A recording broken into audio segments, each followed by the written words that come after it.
മറ്റൊരു വാർത്ത എന്നുള്ളത് ADGP സർക്കാരുണ്ടാക്കിയ ഒരു പ്രതിസന്ധിയാണ്. അത് RSS കൂടിക്കാഴ്ചയിൽ CPM-നെ കൂട്ടിക്കെട്ടേണ്ടെന്നാണ് CPM സംസ്ഥാന സെക്രട്ടറിയുടെ വിശദീകരണം. ഇന്ന് സർക്കാർ കാര്യത്തിൽ ഇടപെടേണ്ട കാര്യമില്ല, BJP-യുമായി ബന്ധമുണ്ടാക്കിയത് UDF ആണെന്നും MV ഗോവിന്ദൻ ഇന്ന് വിമർശിച്ചു. അല്ല, വിവാദം നിങ്ങൾ ഉണ്ടാക്കുന്നില്ലേ? അത് ഞങ്ങൾ ആ ഒരു വിവാദത്തിനുമില്ല. ADGP-യോ അല്ലെങ്കിൽ ആരെങ്കിലുമോ വേറെ ഏതെങ്കിലും ഒരാളെ കാണുന്നതുമായി ബന്ധപ്പെട്ട ഒരു പ്രശ്നവും ഞങ്ങളെ അലട്ടുന്ന പ്രശ്നമല്ല.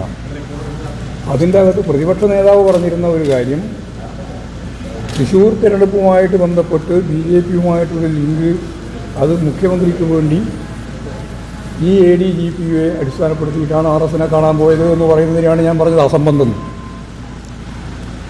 അതാ കാര്യം. അന്ന് പറഞ്ഞാൽ അത് തന്നെയാണ് കാര്യം. ആരെ കാണാൻ പോകുന്നു ഞങ്ങൾക്ക് പ്രശ്നമുള്ള കാര്യമില്ല. പക്ഷേ CPM-നുമായി അതിനെ കൂട്ടിക്കാട്ടണ്ട. CPM-ന് എന്താ നിലപാട് എന്നുള്ളത് എല്ലാവർക്കും അറിയാം. BJP-യോട് എന്ത് സമീപനമാണ് എന്നറിയാത്ത ഒരൊറ്റയാൾ ഈ കേരളത്തിലില്ല. ഞങ്ങളുടെ നൂറുകണക്കിന് സഖാക്കളെ കൊന്നൊടുക്കിയിട്ടുള്ള ഒരു പ്രസ്ഥാനമാണ് ഈ RSS.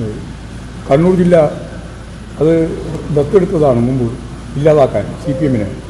എന്നിട്ട് അതിനൊക്കെ അതിജീവിച്ചുകൊണ്ടാണ് പാർട്ടി മുമ്പോട്ടേക്ക് പോയിട്ടുള്ളത്. ഇപ്പോഴും എന്നിട്ട് BJP-യുമായിട്ട് ലിങ്കുണ്ടാക്കി. BJP-യുമായിട്ട് ലിങ്കുണ്ടാക്കിയതാരാ? UDF ആണ്. UDF-ൻ്റെ 86,000 വോട്ടാണ് തൃശ്ശൂരിൽ യഥാർത്ഥത്തിൽ BJP-ക്ക് അനുകൂലമായിട്ട് നൽകിയത്. 86,000 വോട്ട്. എന്നിട്ടാണ് 74,000 വോട്ടിന് ജയിക്കുന്നത്. എന്നിട്ട് ആട്ടിനെ പട്ടിയാക്കുന്ന തിയറിയാണ് അവതരിപ്പിക്കുന്നത്. ഇതൊന്നും രാജ്യത്ത് ജനങ്ങൾ അംഗീകരിക്കില്ല. ജനങ്ങൾക്ക് ഇതെല്ലാം തിരിച്ചറിയാനാവും. അപ്പോൾ 74,000 വോട്ടിന് BJP ജയിക്കുന്നതിൻ്റെ ഭാഗമായിട്ട് 86,000 വോട്ട് കോൺഗ്രസിന് കുറഞ്ഞു. എന്തേ അന്വേഷണ കമ്മീഷൻ റിപ്പോർട്ട് പുറത്തുവിടാത്തത്? കോൺഗ്രസ് അന്വേഷണം തീരുമാനിച്ചല്ലോ.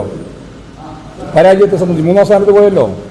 3-ാം സ്ഥാനത്ത് പോയപ്പോൾ എന്തേ പിന്നെ അന്വേഷണത്തെ സംബന്ധിച്ചിടത്തോളം നിങ്ങൾ ഗൗരവപൂർവ്വം അതെന്താ നിങ്ങൾ ചോദിക്കാത്തത്? PD സതീശനോട് ചോദിക്കും പോയിട്ട്. എന്നിട്ട് ഈ അന്വേഷണത്തിൻ്റെ ഭാഗമായിട്ട് എന്താ നിങ്ങൾ കണ്ടെത്തിയെന്ന് ചോദിക്കും.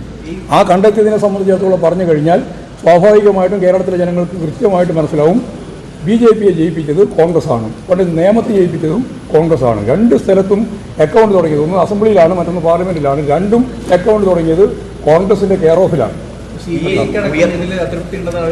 ഞങ്ങൾ അത് നിങ്ങൾ CPM-നെ പറ്റി പറഞ്ഞു. ഞാൻ പറഞ്ഞു ഇപ്പോൾ അത് തൃപ്തിയോടുകൂടിയാണ്.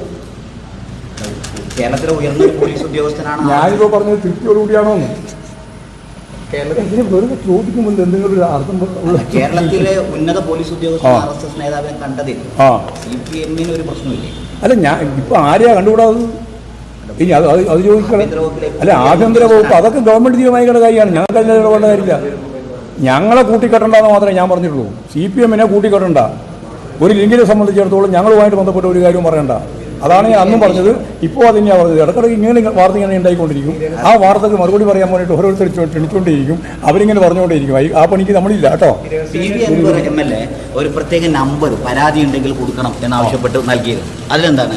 ഒരു കുഴപ്പമില്ല. എന്താ കുഴപ്പം? അതിലെന്താ കുഴപ്പം? ആരെങ്കിലും പരാതി, ഞാനൊരു നമ്പർ ഇട്ടിട്ട് പറയുകയാണ്, ഇത് ആരെങ്കിലും പരാതി ഉണ്ടെങ്കിൽ ഈ നമ്പർ വിളിച്ചോ, ഞാൻ അത് പരിശോധിക്കാൻ ആവശ്യമായ നിലപാട് സ്വീകരിക്കുമെന്ന് പറയുന്നതിൽ ഇപ്പം എന്താ കുഴപ്പം? അതേസമയം സേനാംഗങ്ങൾക്ക് ചീത്തപ്പേരുണ്ടാക്കുന്ന പുഴുക്കുത്തുകൾക്കെതിരെ നടപടിയുണ്ടാകുമെന്ന് മന്ത്രി മുഹമ്മദ് റിയാസ് പറഞ്ഞു. തെറ്റ് ചെയ്തവരോട് സർക്കാർ കോംപ്രമൈസ് ചെയ്യില്ല, മുഖം നോക്കാതെ നടപടി സ്വീകരിക്കുമെന്നും മുഹമ്മദ് റിയാസ് പറഞ്ഞു.